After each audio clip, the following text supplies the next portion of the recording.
भारतीय भाषा में जो आप पाल प्राकृत अभ्रंश के बारे में चर्चा किया जा रहा था, तो जो पाल है ये बहुत ही महत्वपूर्ण टॉपिक है, क्योंकि पाल से या तो सबसे ज्यादा प्रश्न आते हैं या फिर अभ्रंश से आते हैं।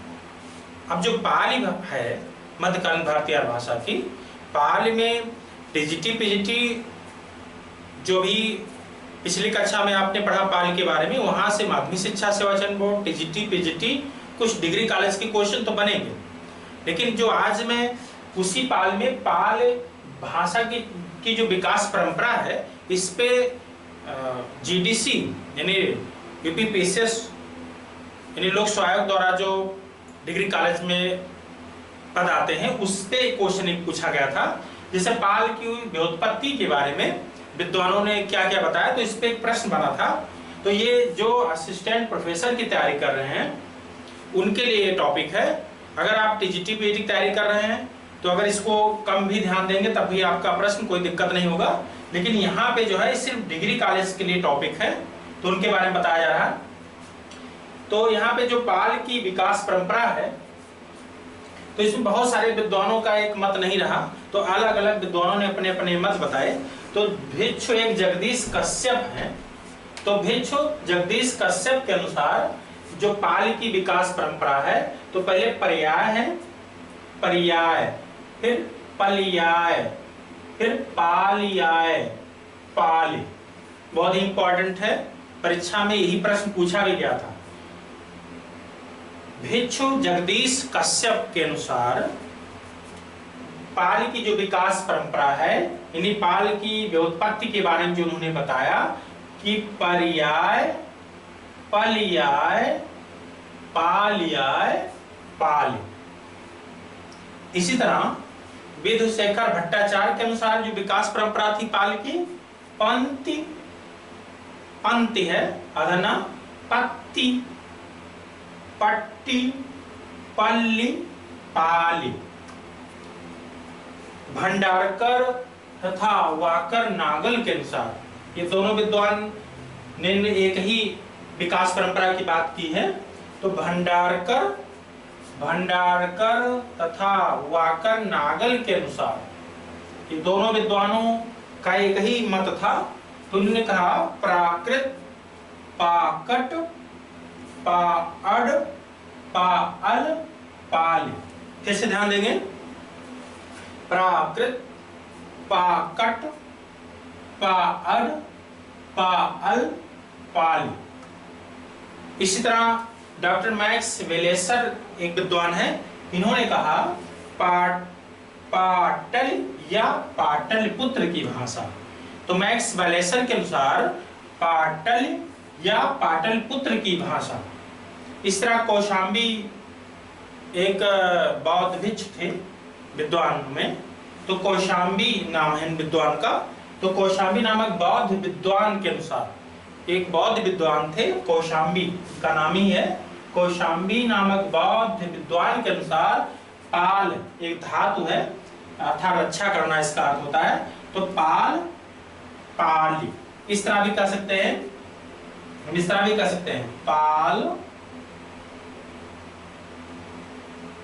पाल। अगर परीक्षाओं में इस तरह विकास क्रम पूछा जाए तो पाल,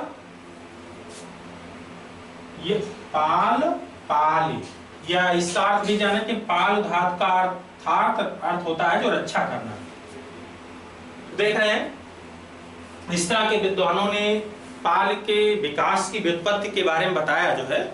तो अब इसी टॉपिक से राजकीय डिग्री कॉलेज से प्रश्न पूछा गया 2008 में, पाल पद की बहुमान्य व्युत्पत्ति है। अब ध्यान देंगे, ये प्रश्न पूछा गया, पाल पद की बहुमान्य व्युत्पत्ति है। अब इन्होंने क्या किया है, ये सब विकल्प रख दिए हैं। अब किसी विद्वान के अनुसार नहीं पूछे हैं, बस इन्होंने इतने पूछा है पाल पद की बहुमान्य व्युत्पत्ति है। अब देखेंगे, प्राकृत, पाकट, प्राकृत, पाकट, पाअड, पाउल, पाल। यहाँ पे ये माना गया है भंडारकर वाकर के अनुसार। फिर देखिए पंक्ति, पंक्ति, पट्टी पल्ली पाली,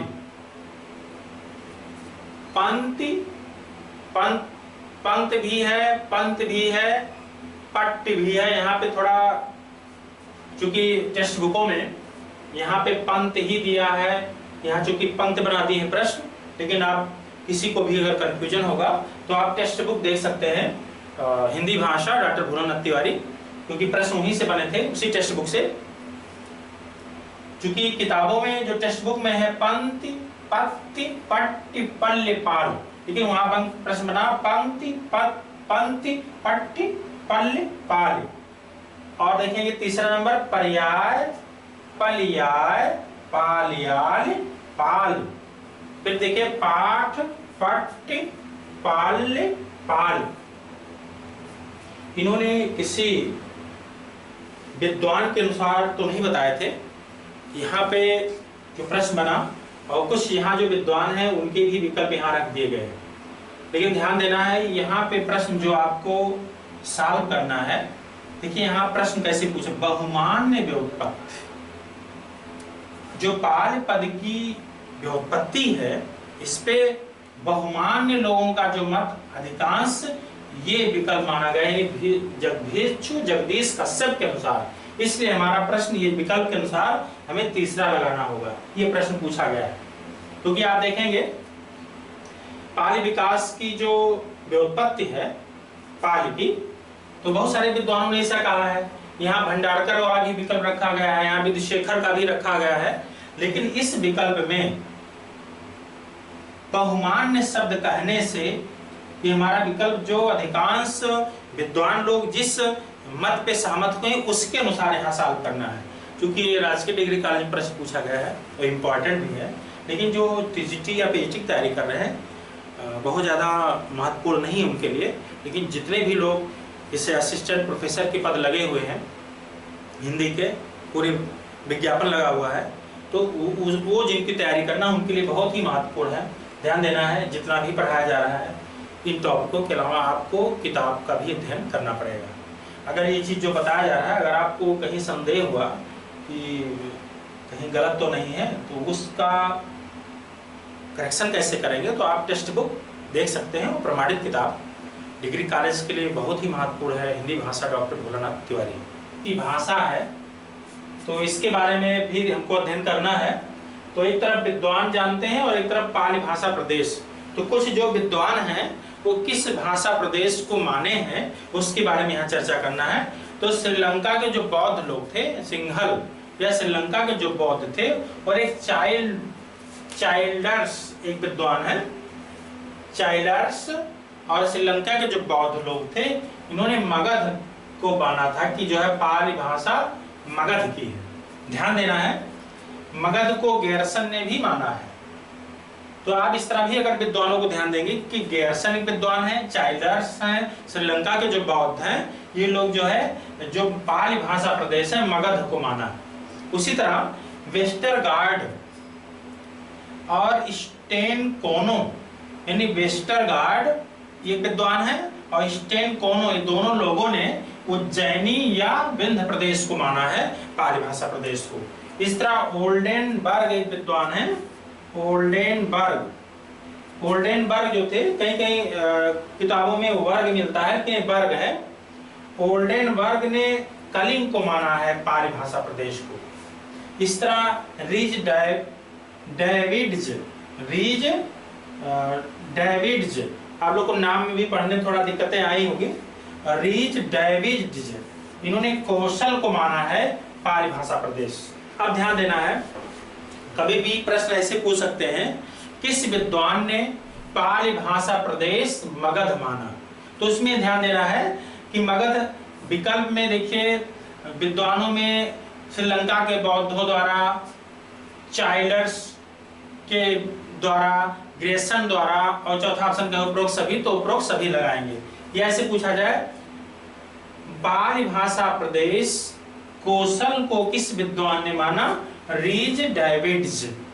या ऐसे प्रश्न पूछा जाए वस्तुतः अपने मूल में जो पाल मध्य प्रदेश की भाषा है, ऐसे प्रश्न पूछा जाए पाल किस प्रदेश की भाषा है, तो कहेंगे मध्य प्रदेश की भाषा है। पाल के जो प्रसिद्ध व्याकरण है ये कच्चायन माने गए हैं, कच्चायन। वैसे जब भी पूछा जाए पाली भाषा के जो व्याकरण है कच्चायन कहेंगे। वैसे एक नाम और है, लेकिन दूसरे प्रसिद्ध व्याकरण के रूप में जाने गए मोगलान। मो है आधा गा और पूरा भी मोगलान एक विद्वान है। तो कच्चायन जो पाली भाषा के व्याकरण थे इन्होंने 41 ध्वनियां मानी है पाली भाषा में, और मोगलान जो व्याकरण है इन्होंने 43 ध्वनियां मानी है। तो कभी प्रश्न ऐसा पूछा जाए कि पाल भाषा के प्रसिद्ध व्याकरण ने व्याकरण कच्चायन ने पाल में कितनी ध्वनियां मानी, 41। और मोगलान अगर पूछे, वैसे कच्चायन ज्यादा उम्मीद है आने के। और फिलहाल ये जितना टॉपिक हम बता रहे हैं यहाँ से प्रश्न अभी बना भी नहीं है, लेकिन ध्यान देंगे जो पाली भाषा का जो विकास है वहां से क्वेश्चन डिग्री कॉलेज में पूछा गया, और ये पाली भाषा प्रदेश से भी प्रश्न नहीं बना है। और मैंने पहले ही पूर्व की क्लास में बता चुके हैं कि पाल की बौद्धों की भाषा है। प्राकृत की पूर्वकालीन जो अवस्था होती है पाल होती है। पाल की समय सीमा अगर पूछा जाए तो 500 ईसा पूर्व से 1 ईस्वी या प्रथम शताब्दी ईस्वी कहेंगे जो। और प्राकृत की पूर्वकालीन अवस्था, पाल की समय सीमा, या पाल किसकी भाषा है, बौद्धों की भाषा है। और पाल भाषा प्रदेश क्या है, पाल का व्युत्पत्ति कैसे हुआ है, इस पे जो प्रश्न इसके बारे में बताया गया है ये बहुत ही महत्वपूर्ण है, क्योंकि पाल अभी तक सबसे ज्यादा परीक्षाओं में पूछे गए हैं। इसी पे इस पे ज्यादा हम लोग को पढ़ना है और बार बार इसको रिवाइज किया जा रहा है। या तो पाल से प्रश्न बने हैं या तो अपभ्रंश भाषा से प्रश्न बने हैं। तो पाल को हम विस्तृत अध्ययन करेंगे, चाहे वो टीजीटी पूछे, चाहे पीजीटी पूछे, या दिल्ली अधीनस्थ में पूछे, राजकीय डिग्री कॉलेज में पूछे, या असिस्टेंट प्रोफेसर अशासकीय में पूछे जाए, कहीं भी प्रश्न अगर आए तो हम इस स्तर से पढ़ें कि हमारे प्रश्न गलत ना होने पाए।